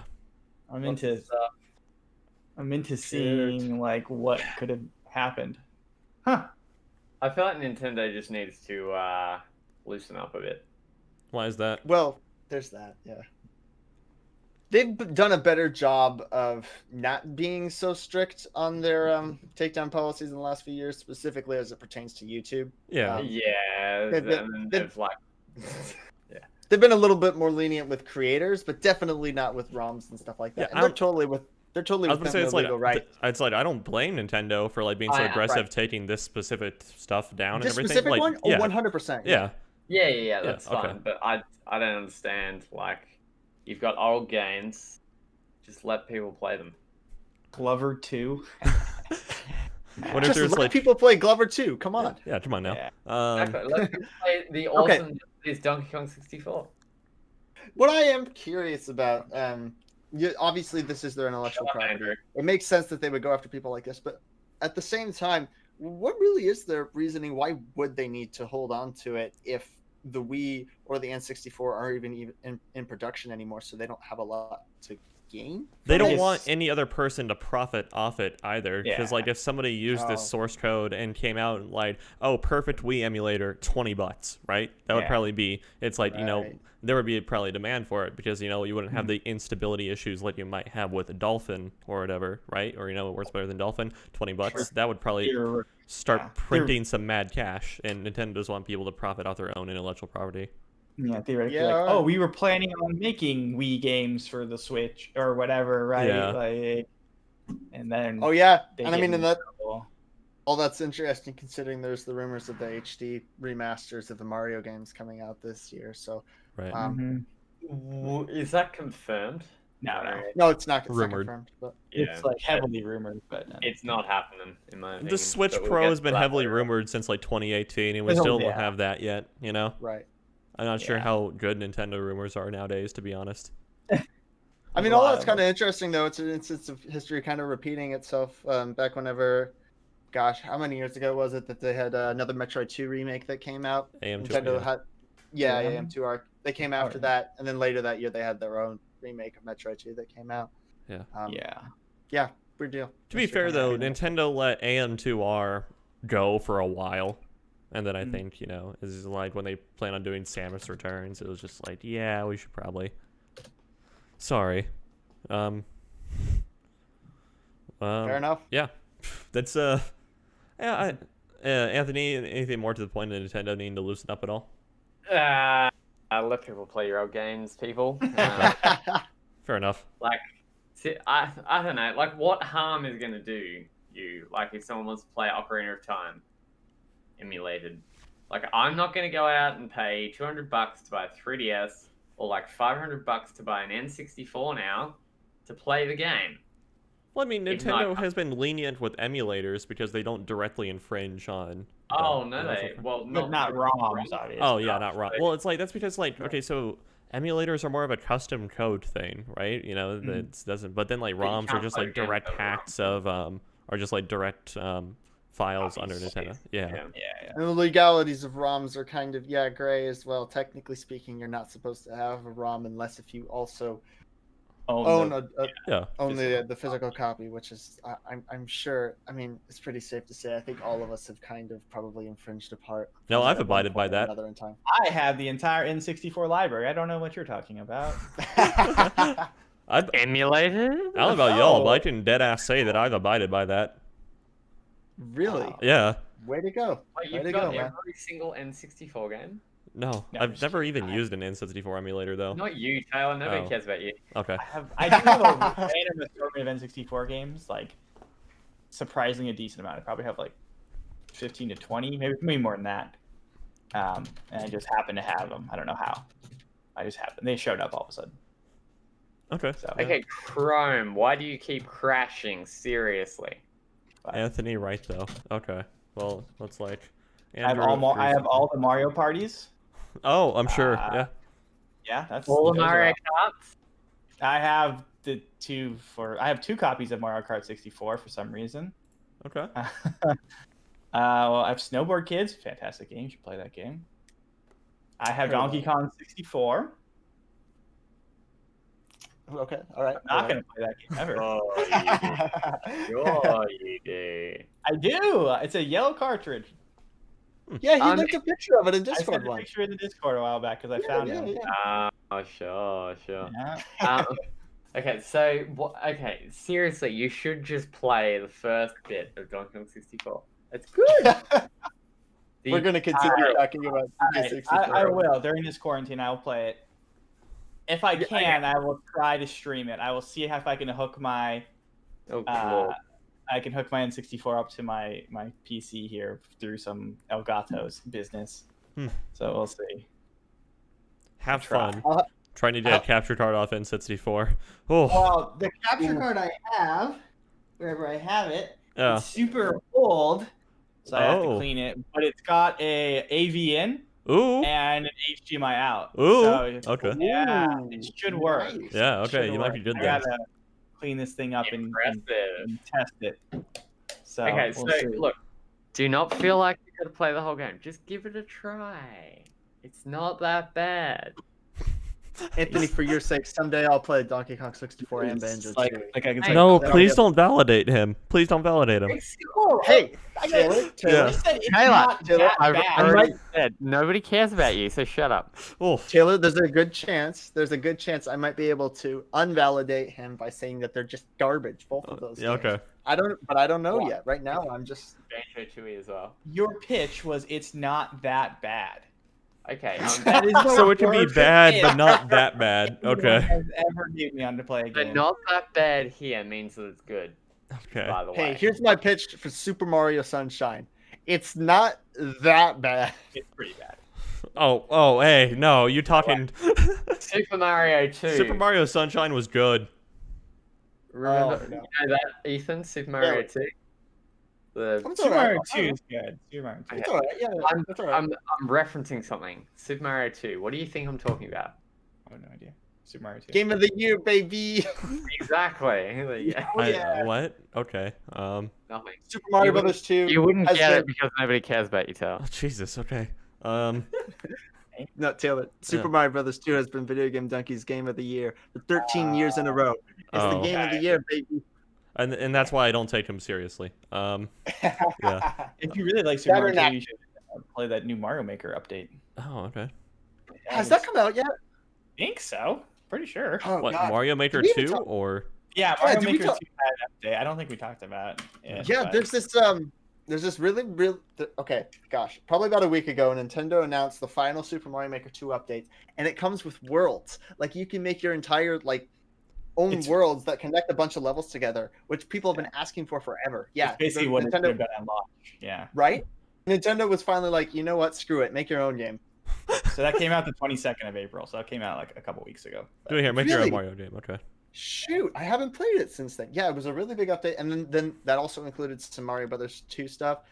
The character, a few items, not like actual themes. You can but- jump on things and not die or not kill them, like pick them up. Yeah, it's crazy. It's crazy, dude. I need to play that at some point. I forgot Mario Maker 2 even existed. I think a lot of people did. I never made Yeah, anything in it, but it's an undeniably just really really powerful tool and a great game. Sure. You kind of blew it at launch, unfortunately. Oh, okay. Blew it. Oh, that Like- game was incredible at launch. Well, I feel we don't need to get into this, but the way they marketed it wasn't great, and really? the changes they did to the UI seem a little off, and I thought it was fine. People preferred 1 to 2, didn't they? well, No, I 2 is just one but better. yeah, it's- I think what it was is 1 was just this new gigantic thing where it's whoa, this is really cool, and 2 just refined it more. So if you weren't super into 1, you're not gonna be. Yeah. You're not even gonna pick up 2, basically. Mario Maker 2 added so many new things that I honestly think that it justified the cost. The only downside, in my mind, is that it's on the Switch as opposed to the Wii U. The Wii U was the perfect platform for that because it had the stylus support. Yeah, exactly.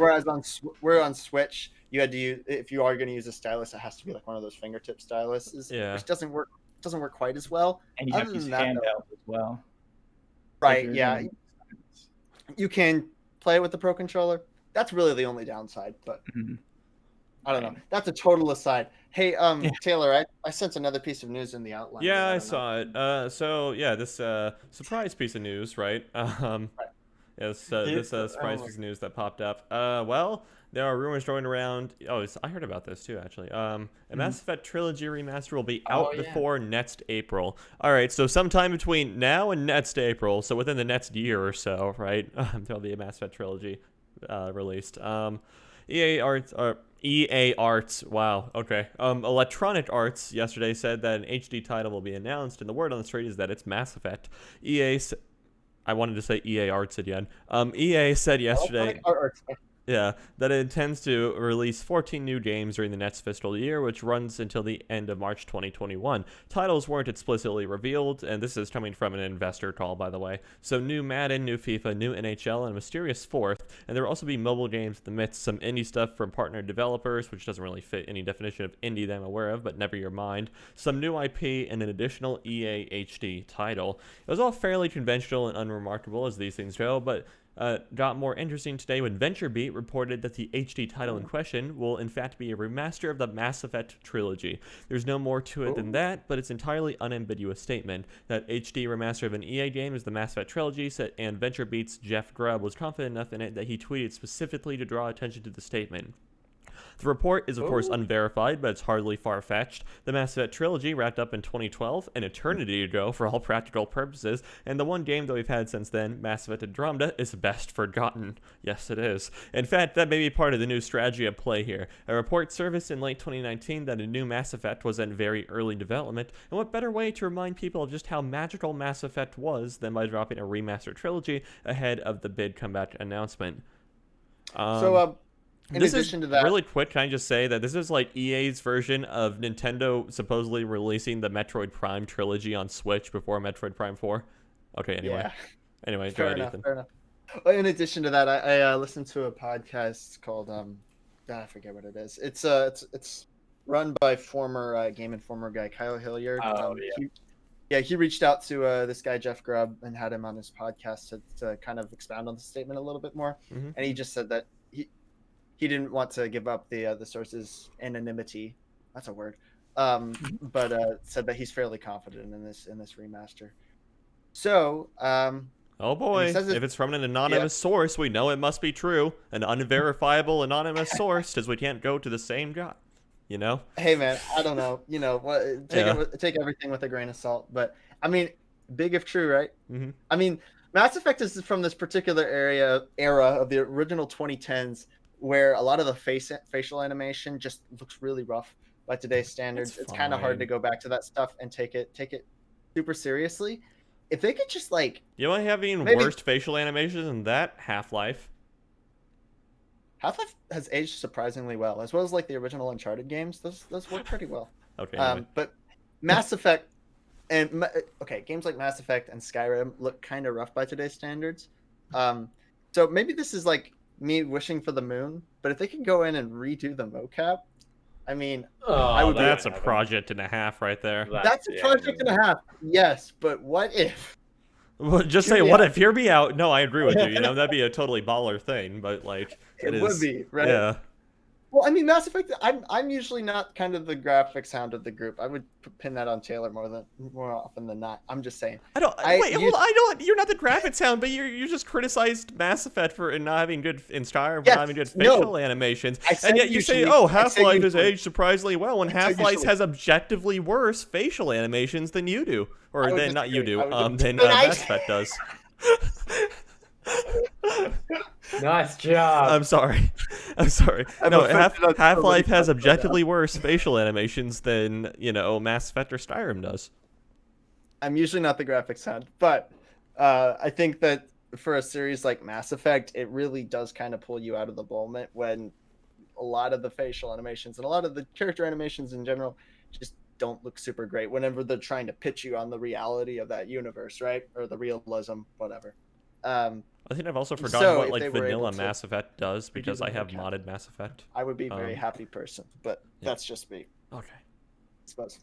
Do you know what I can hope for? You know what the thing I'm hoping for is the facial animation, show that was Andromeda, but ported to the Mass Effect trilogy.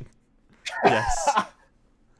That is what I desire in this life. Sure. Oh dear. Okay. Okay.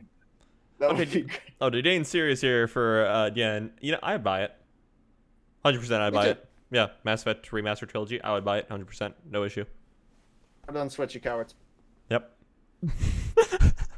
Okay, so let me just burst your bubble here. Let me guess, Mass Effect was never good. Incorrect. Oh, okay, damn. Okay, all right. So they've remastered Mass Effect twice. Once on PS. Yeah, so I think they did it once. Yeah. Technically, they did. Have they? So they So they remastered the ones on PC, and they also remastered the ones on PS4, right? So they bought a trilogy to PS3 and 360. Yeah. Mm-hmm. The trilogy wasn't on PS3, I don't think, or originally, right? I don't know. Originally, no. Yeah. And they kind of remastered some stuff there as well. It wasn't just games in a trilogy; it was kind of remastered. Sure. And they also did a separate remaster as well, like of the separate games. So to be honest, I don't think they're going to do another. Can you remaster citation need on this because I'm not aware of any sort of like Mass Effect remaster that they've done. What do you mean? As in, like, the most thing that I know that they've ever left it at was outside of Andromeda. Like, the thing that I know that they left the Mass Effect trilogy at was when they released, like, the Mass Effect trilogy collection, but that really didn't, like, HD remaster anything or anything like that.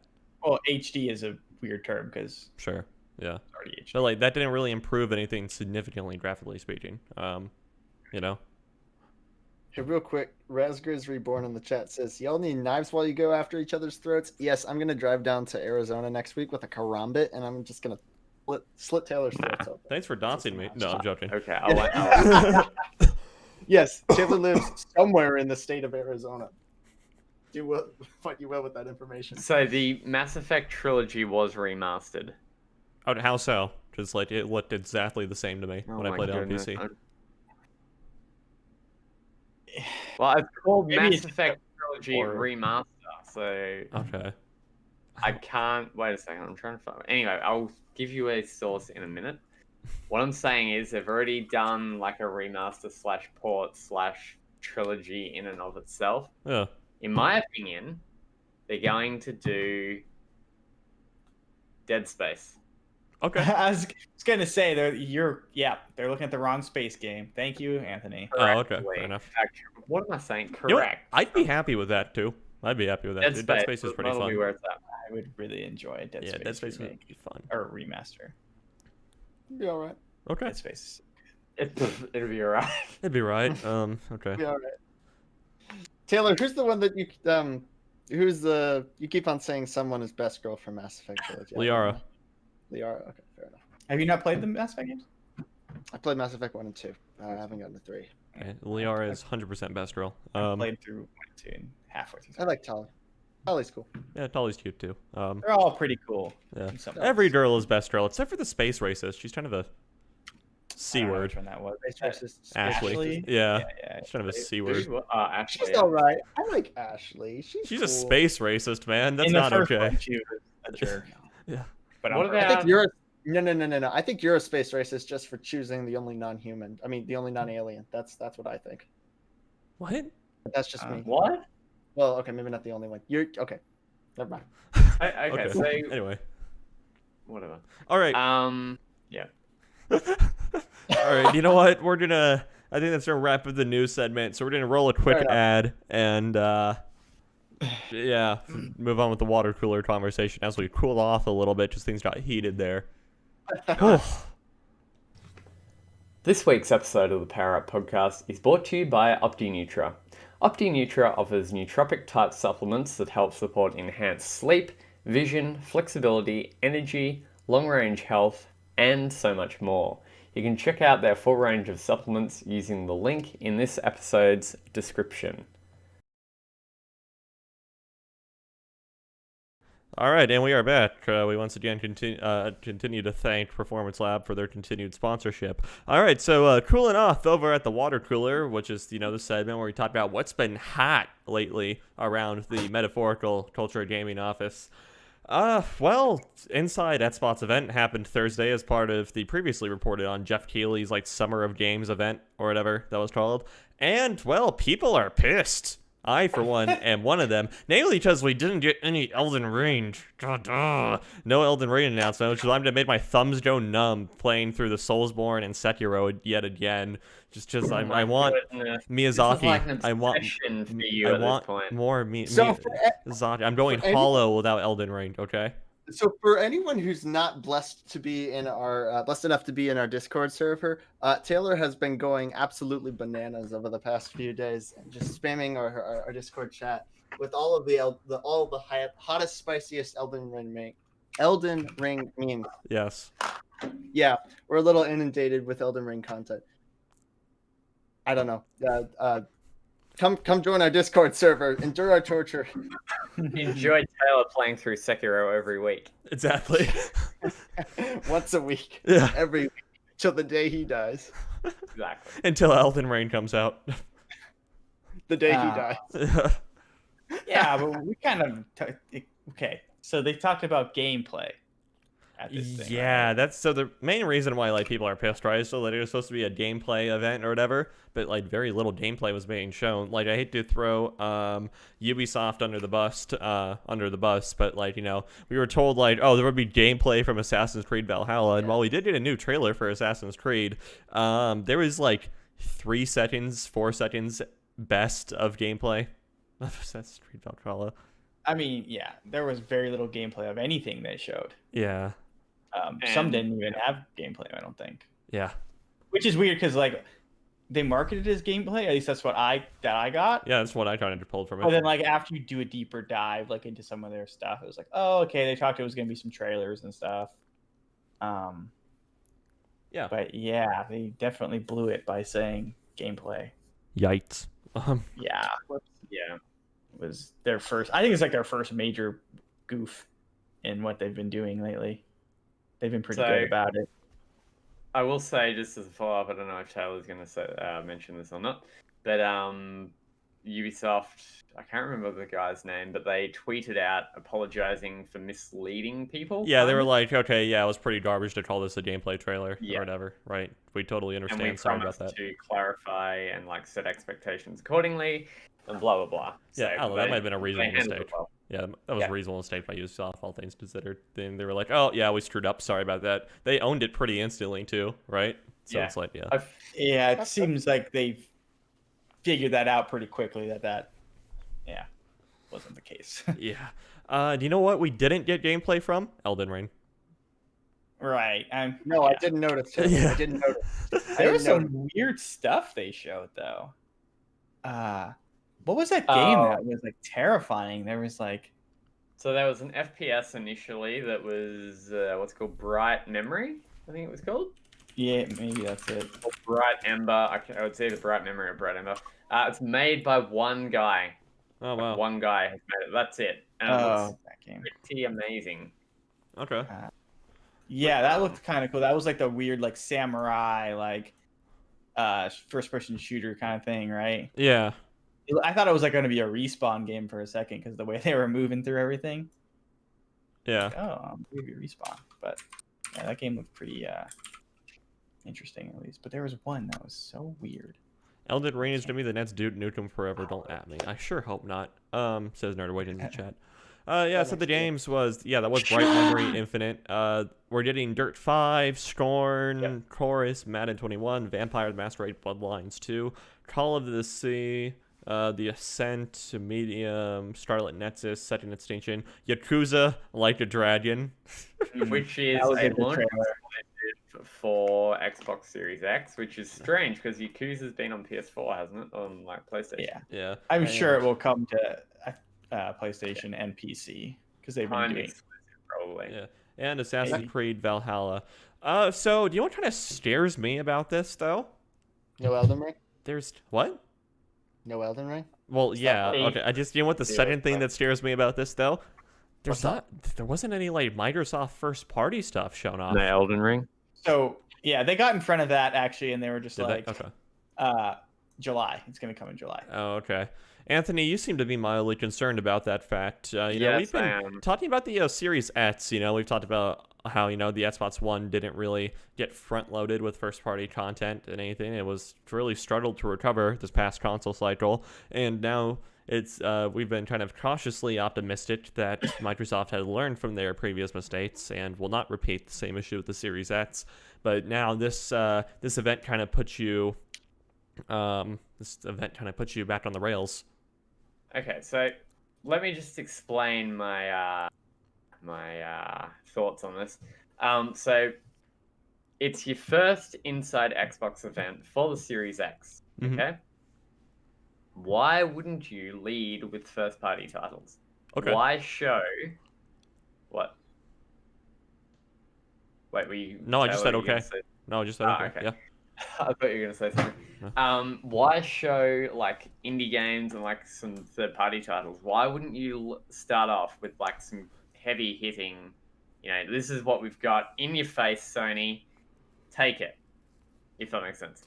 So, like, to me, it's very concerning because the Xbox One sucked. Like, as far as first-party Damn. stuff, that was utter garbage. Okay. To be You're honest. not wrong. Sony killed it.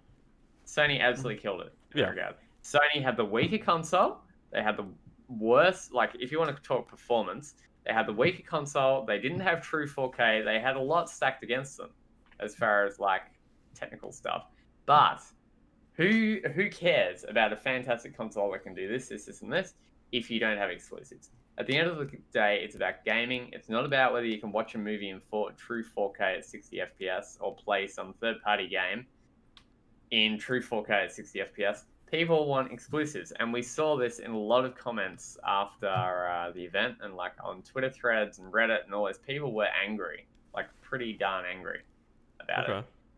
And Microsoft's like, oh yeah, they're coming in July. I don't really think we're going to get much in July. I think it's just going to be a Halo, Forza, Gears thing, maybe. And they'll be like they've done for the past 3 years or whatever. So I am legit worried because Microsoft games are great. Halo's great. Other stuff is great. They Gears have is some good. great. Yeah, they've got some great first-party titles. Yeah. Particularly like now that we've got PC and like Game Pass for PC, you can play stuff on PC. I want more Microsoft stuff. Okay. But I'm worried that it's not going to happen. So You see, I think... hopefully that, Oh, go ahead. Finish. hopefully that makes sense. If anybody has any objections, feel free to yell at me. I don't want to necessarily object to you and everything because, you know, I do kind of agree it would have been best for Xbox to, like, front load the Series X stuff with Microsoft stuff. But I will say that, you know, I think the reason why they're supposedly going to be holding off until July is just they're waiting for Sony to talk about PS5 stuff a lot more first. So then they can have a little bit more of a direct competition with whatever Sony decides to throw out. Calling it now, Elden Ring will be a launch title for the PS5. Fair enough. I guess. I don't know. Game's never coming out. Watch. Neither is One's a did Winter. that- If they did that, Sony would kill it. Okay. No matter what Microsoft threw at Sony, Sony would kill it Okay. because people So, want Elden Ring and like From Software stuff. So the first time in seemingly forever, I totally agree with Anthony. Yeah. I think. No, yeah, I agree with Anthony. I don't know, like, don't get me wrong, I agree with him too and everything. I'm just saying, I think this is why Microsoft did it like this. Well, Anyway, it's fair. yeah. It's fair. It's totally fair. Well, the thing is, the Xbox One, I don't think it did anything but hurt Microsoft as a brand. I think the one thing the Xbox One had going for it was the brand name. If that means, I mean, they were riding off the coattails of the incredible success of the Xbox 360. Yeah. Going into the next generation, I mean, I think the word Xbox, and the legacy that it had from the mid 2000s or the early aughts, is entirely the reason that it sold the 30 million units. What is it at 40 at this point? I don't know. I haven't checked. I think we checked it last week. It was like at close to 50, I think. Oh, really? Okay. I think that's the only reason that it sold the amount that it is. It wasn't the exclusives. It sure heck wasn't the fact that it had Netflix or whatever. These past 5, 6, 7 years, I don't think have done anything but hurt the name Xbox. So I don't think they're going to have that same advantage that they did back in 2013 whenever the original one launched. So they're really, like Anthony says, yeah, they're going to have to push. They're going to have to push those exclusives, or else no one's going to trust them a second time. Right. Exactly. So I don't know. Yeah, if they weren't pushing that on their first gameplay reveal of the generation, then is that really going to be indicative of the rest of the generation? I don't know. Yeah, like, why not just, like, have this insane baller event with, you know, I mean, we're not saying, like, a event necessarily completely devoid of third-party stuff, because, I mean, it's a little bit in there, but why not just have this insane hype baller event with, you know, Halo Infinite gameplay, let's see, Flight Simulator gameplay, Forza Motorsport, like 8 or 9 gameplay, you know? I think the short answer is that they just don't have a lot ready, but then again, they haven't had a a lot lot ready. Halo Infinite is coming out this holiday season as a launch title for the Series X, like, you know, it's still going to be. We haven't heard anything different from Microsoft that would indicate otherwise. Then at this stage in development, it's either in alpha or hitting alpha. So there is definitely something to show off somewhere. I'm sorry. I'm sorry. I've just got one thing to say. Yeah. I'm sorry, but Ethan, I think it was you that said they may not have stuff ready, right? Yeah. Okay, so I'm sorry, but I don't agree because Microsoft has said they've got 141 freaking studios working on Xbox Series X stuff. Where is it? That's a good point. Yeah, they've made a big show of buying out new studios recently. They got Double Fine working on something. They got I forgot all the other ones. So yeah, you have a good point. They should have something ready, but then again, they haven't had anything ready for the past 5, 6, 7 years. Yeah, except for Sunset Overdrive and Halo 5. That also brings me another question. Does Halo have the same selling power that it did at the beginning of the generation? I think. I'm not convinced it Oh, does. at the beginning of the generation, probably not. No, I think the hype will only increase for Halo because we're probably going to get Halo Infinite on PC, right? And I mean, Right. if they keep releasing Master Chief Collection stuff at the rate that they are, that'll time out about right that by the time we get the last thing for the Master Chief Collection on PC, we're going to be getting Halo Infinite. Yeah, So, that's it's fair. kind of like all things are just going to start culminating into Halo Infinite, right? Yeah, that's fair. Yeah, that's fair, I Yeah. suppose. Andrew, Maybe- you've been kind of quiet so far. Has been Well, fun I mean- watching us go at it. Yeah, a little bit. I just think they did.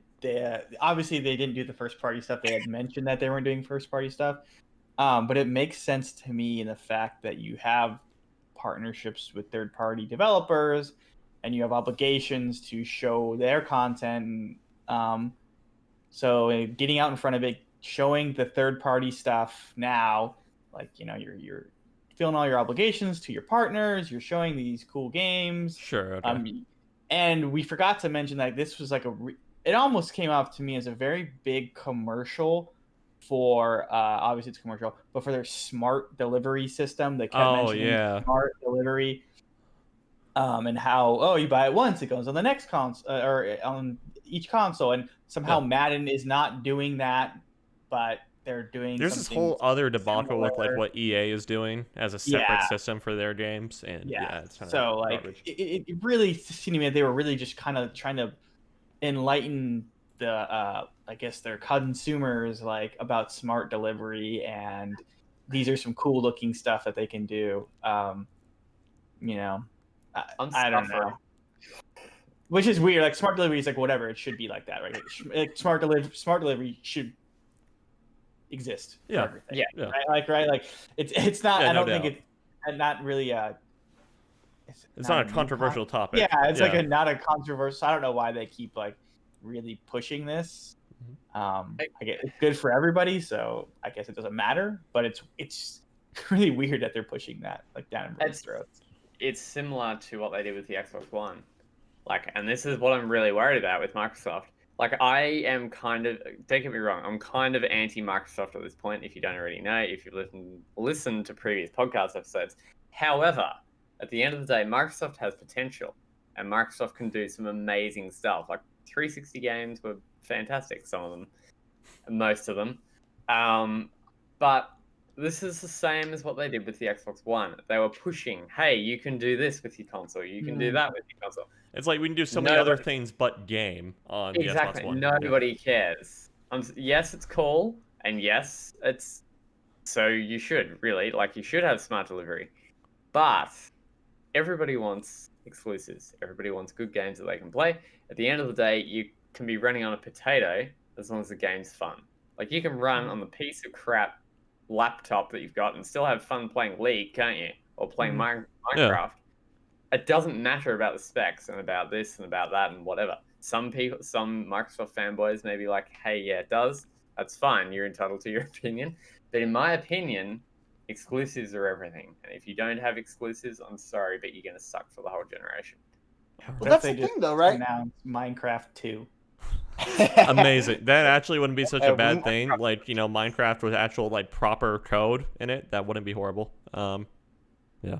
Anyway. Forget that. What about Tetris 3? Okay. Is there a Tetris 2? They made a Tetris 99, so I don't even know what. Oh yeah, fair point. Tetris 100. Let's do it. No, okay. That's the thing, though, right?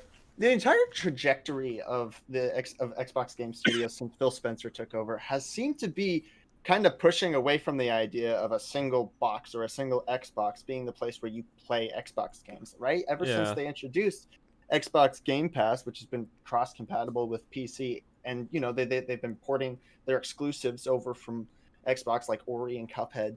Those are both available on Switch, right? Mm-hmm. I mean, it just seems like they're pushing away from that idea, yet they're still pushing their Xbox Series X. It just seems like in the last few years, the most successful that Microsoft's games has been whenever they pushed away from their own hardware.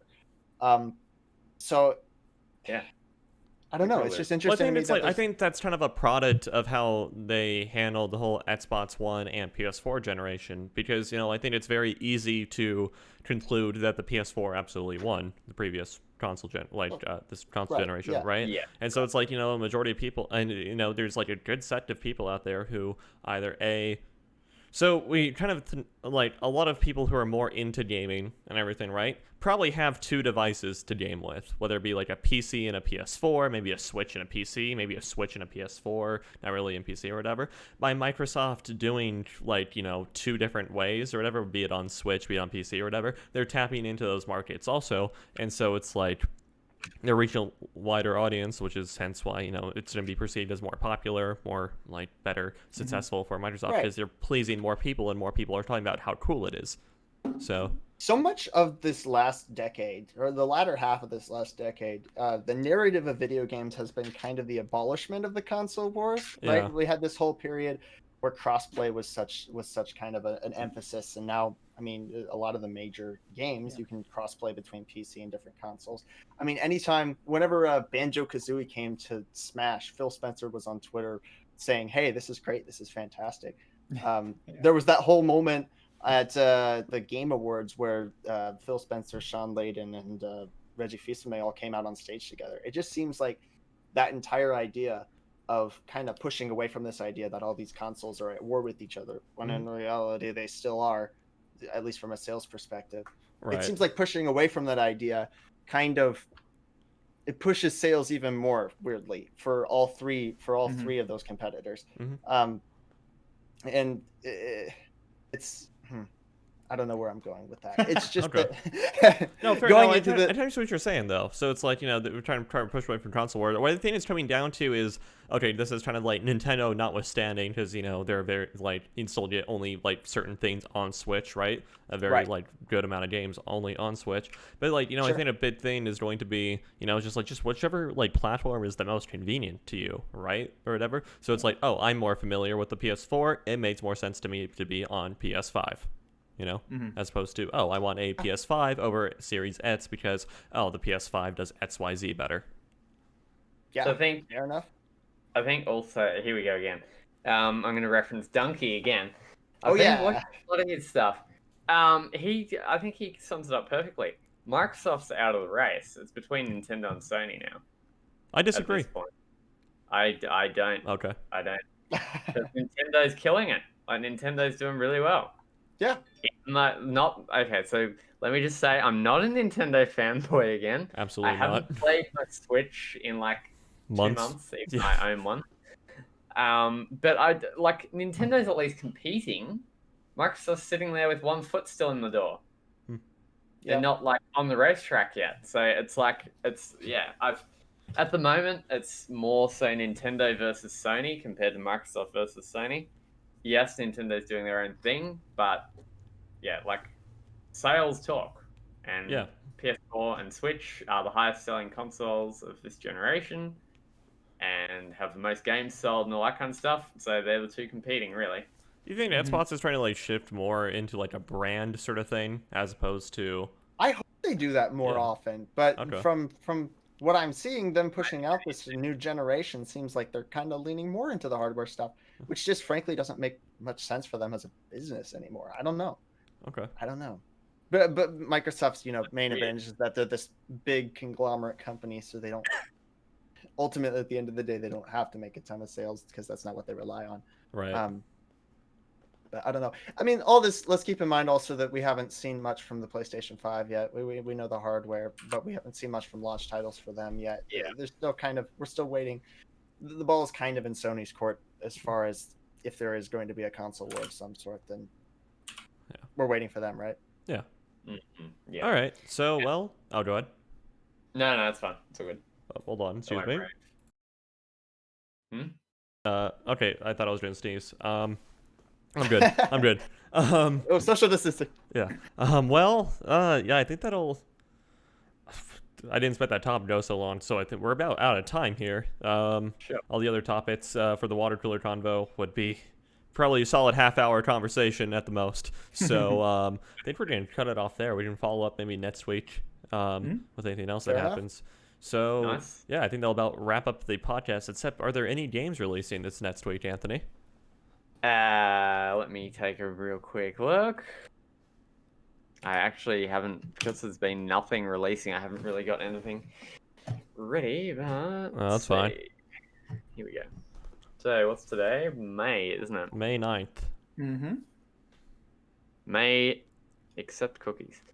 Okay, so the 9th to the 16th, we have 3 games coming out. So we have Deep Rock Galactic, Okay. which is coming to PC and Xbox One on May 13th.